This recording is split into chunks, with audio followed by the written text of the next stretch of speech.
This episode is brought to you by Sterling Soap Company. How often do you think about your soap? Well, if you answered, not much, maybe you should.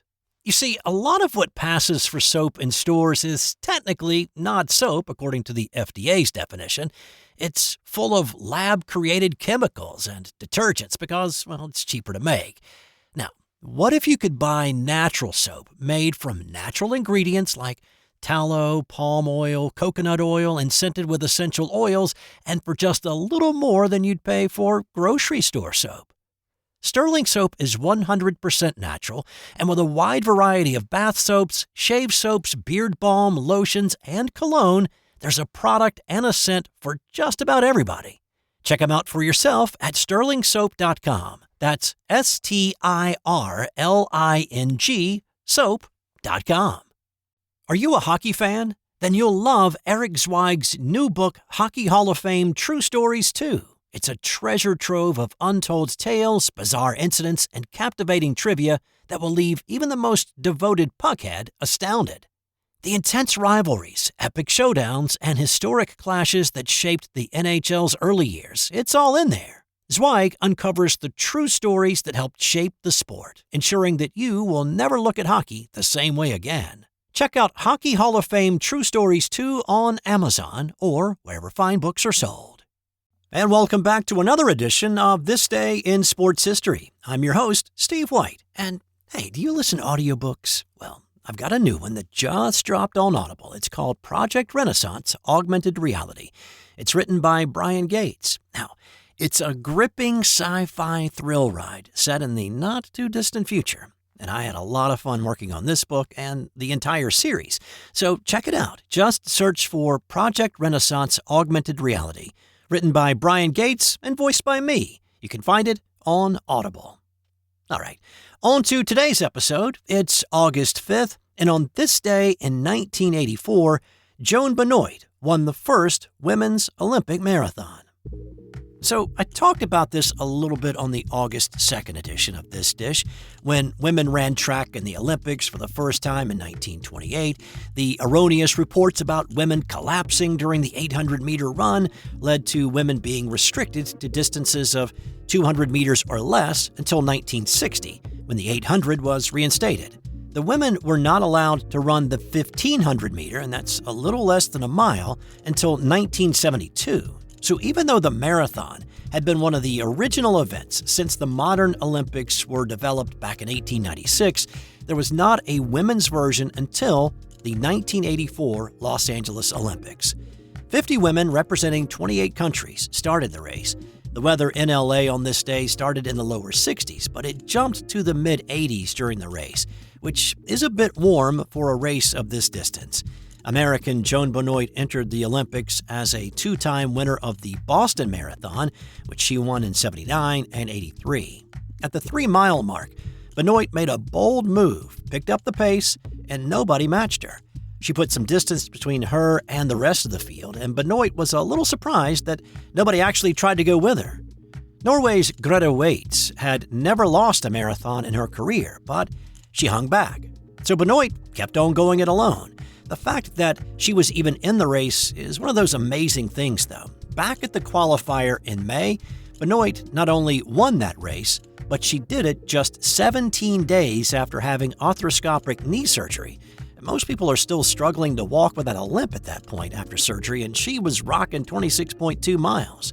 Now, back to this day, Benoit stayed out front for the rest of the race, winning by a minute 26 seconds over Waitz for a time of 2 hours, 24 minutes, 52 seconds. But the other thing people remember about this race happened about 20 minutes later when Gabriele Andersen Scheiss from Switzerland entered the stadium. She was in obvious distress, and she was walking with a severe lean to the left.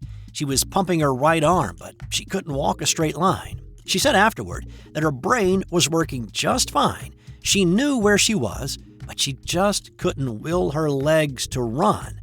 She lamented missing the final water station, but whether that would have had a profound effect, it's kind of hard to say.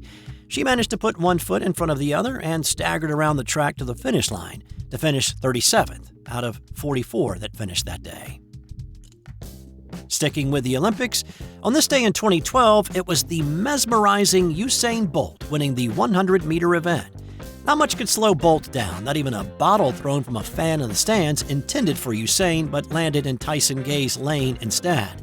The spectator that threw the bottle was dealt with swiftly by the bronze medal winner in judo, who just happened to be at the track and sitting right next to the bottle thrower. A judo chop to the head neutralized the guy, and he was arrested and then hauled away.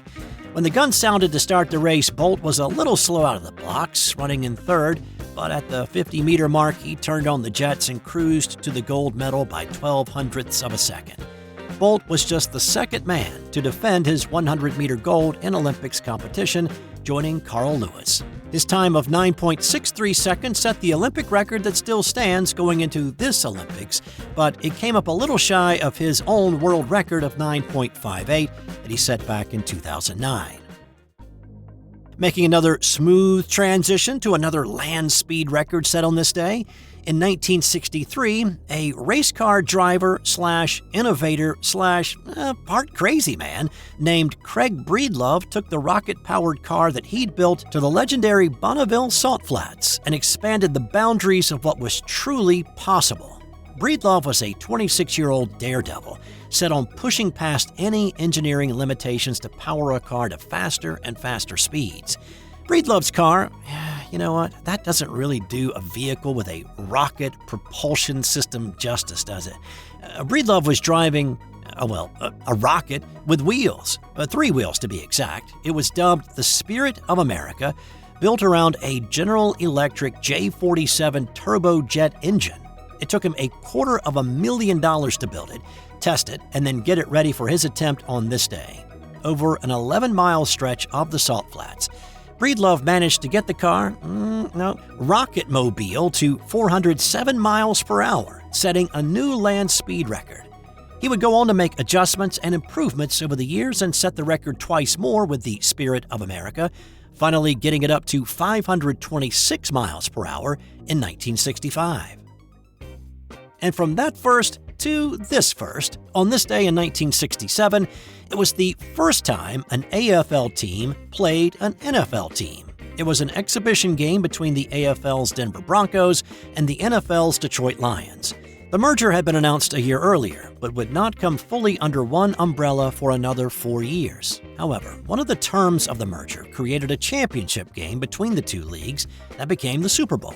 But this was not that, obviously. This was just two teams getting ready for the upcoming regular season. But since this was the first time teams from the two opposing leagues had played each other, there were some bragging rights on the line, and those went to the Broncos and the AFL, who beat the Lions 13-7. The NFL owners thought the AFL was an inferior league, and Detroit was a little overconfident coming into this game. Lions defensive tackle Alex Karras said if they lost to Denver, they would walk back to the Motor City. I'm guessing he didn't follow through with that, though.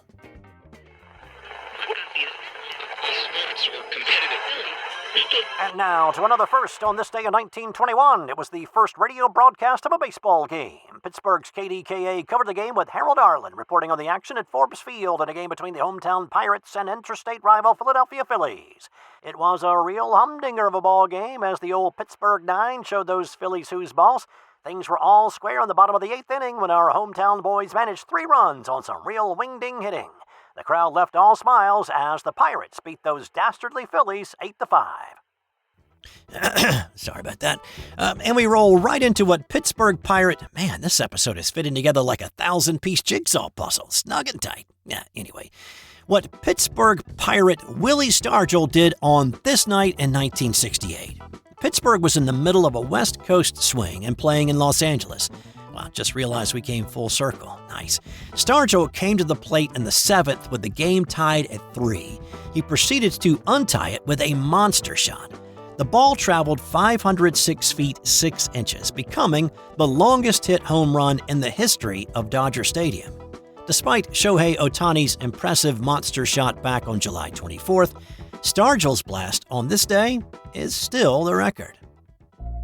And time now for today's non-sports Did You Know? The slowest spinning object in the universe is our next-door planet, Venus. you could walk faster than it spins. By contrast, our Earth spins at 1,000 miles per hour. That's all for today. Carve out a little time tomorrow and let's do it all over again with another edition of This Day in Sports History.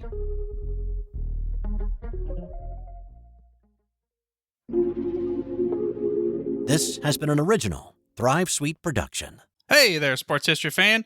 This is Arnie Chapman, a.k.a. the Football History Dude, and I hope that you enjoyed this recent episode presented by the Sports History Network and were able to learn some good old-fashioned sports history knowledge nuggets.